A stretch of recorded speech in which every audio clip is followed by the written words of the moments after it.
नमस्कार। अनुगामिनी प्रस्तुत कथक वेद में मैं अमला शेखर आप सबका एक बार फिर से स्वागत करती हूँ।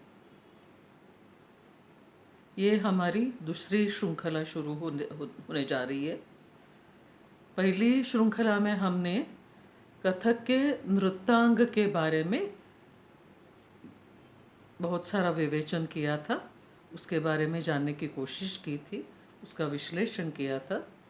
इस श्रृंखला में हम नर्तन के प्रयोजन के बारे में विचार करेंगे। नर्तन का प्रयोजन क्या है, प्रयोग क्यों करते हैं नर्तन का, उससे हमें क्या लाभ अभिप्रेत है, इसका हम विचार करेंगे। तो नर्तन करने से क्या होना चाहिए, ये जानने के लिए हमें ये शुरू में जानना ज़रूरी है कि नर्तन का निर्माण कहाँ से हुआ, क्यों हुआ। तो नर्तन अकेला नहीं निर्माण हुआ, प्रयोग कलाओं का एक साथ विचार किया गया था।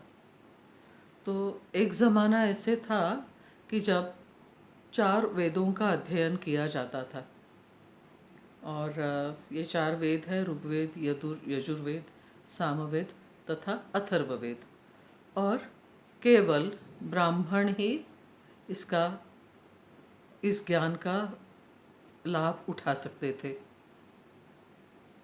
बाकी इन इतर 3 वर्णों के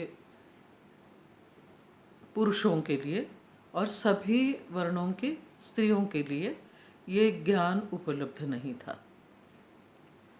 करते करते करते ऐसे ध्यान में आ गया कि ये ज्ञान सबके पास पहुंचना ज़रूरी है। तो 4 वेदों में किस विषय का जिक्र है, तो हमारे बारे में उसका जिक्र है कि ये सृष्टि क्या है, कैसे वो निर्माण हुई, कहाँ से निकली, कहाँ जा रही है, ये सब विचार वेदों में किया गया है। और ये उसको जानना सभी के लिए ज़रूरी है, और ये बहुत खूब सुंदर चीज़ है, और ये जानना ज़रूरी है।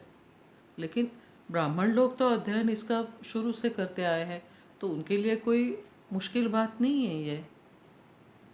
तो बाकी सब लोगों के लिए ये बात मुश्किल महसूस हो सकती है, तो उसको आसान करना ज़रूरी था, उसको क्रीडनीय के माध्यम से उन सबके तरफ पहुंचाना ज़रूरी था। तो इसके लिए हम आधार लेते हैं अभिनय दर्पण के एक श्लोक का। नाट्योत्पत्ति के अंतर्गत श्लोक की 3 पंक्तियां हैं। ऋग्यजुः सामवेदेभ्यो वेदाचाथर्वणाक्रमात् पाठ्यं चाभिनयं गीतं रसान् संगृह्य पद्मजः व्यरिरचत शास्त्रमिदं धर्मकामार्थ मोक्षदम्। तो 4 वेदों में से कुछ विशेष उठाए गए, और उनके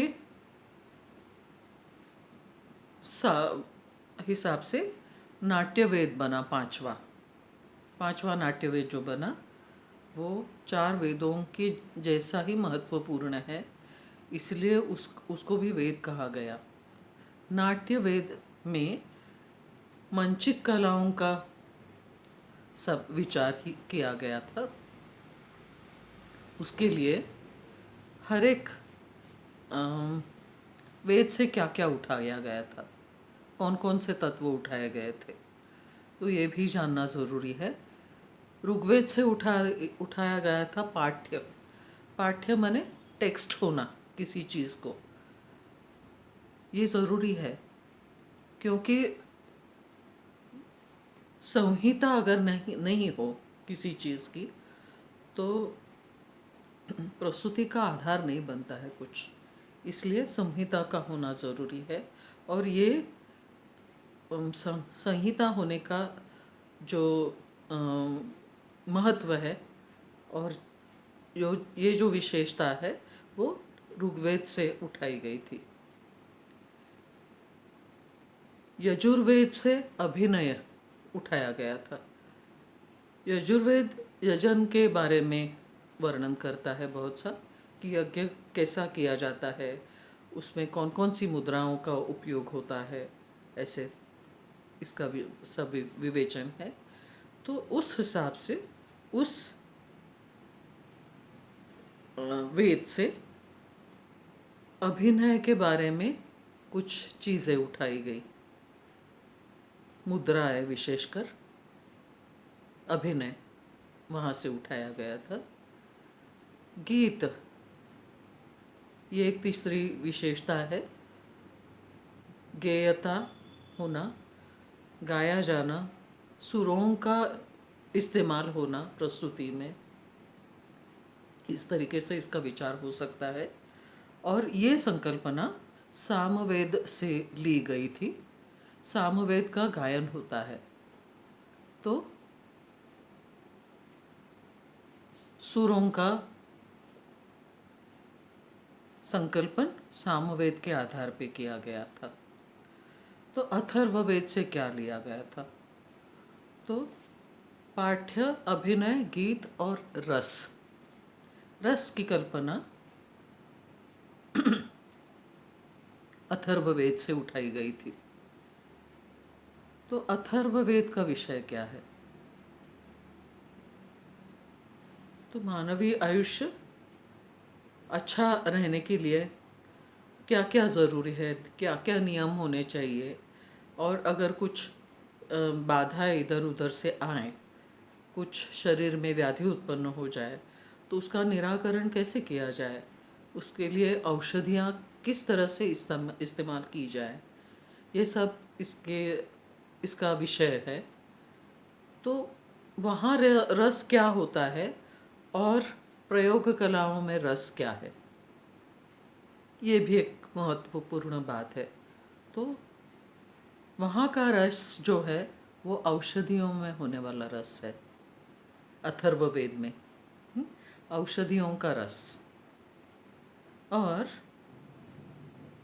जो प्रयोग कला मंचित की जाती है उससे एक आनंद प्राप्त होता है प्रेक्षक गणों के प्रति, तो उसको भी रसानंद माना गया है। तो वो भी एक रस है, एक तरह का।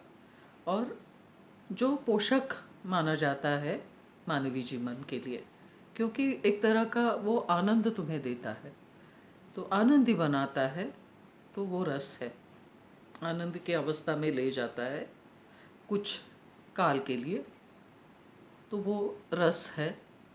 रस, औषधियों का रस और आनंद स्वरूप अवस्था में ले जाने वाला रस, अर्थ अलग अलग है लेकिन शब्द एक है। तो इस हिसाब से वो रस है, रस शब्द का इस्तेमाल किया गया है। लेकिन भले भांति उसका प्रयोजन अलग क्यों ना हो, रस, जब हम रस शब्द का जिक्र करते हैं, उसका एक गुण जो है वो यहाँ पे महत्वपूर्ण है, रसत्व, प्रवाहित्व। और ये गुण क्यों ज़रूरी है और वो हमें नर्तन के प्रयोजन में की तरफ कैसे ले जाता है, इसका जिक्र हम अगली कड़ी में करते हैं। तब तक के लिए विराम लेते हैं। धन्यवाद। नमस्कार।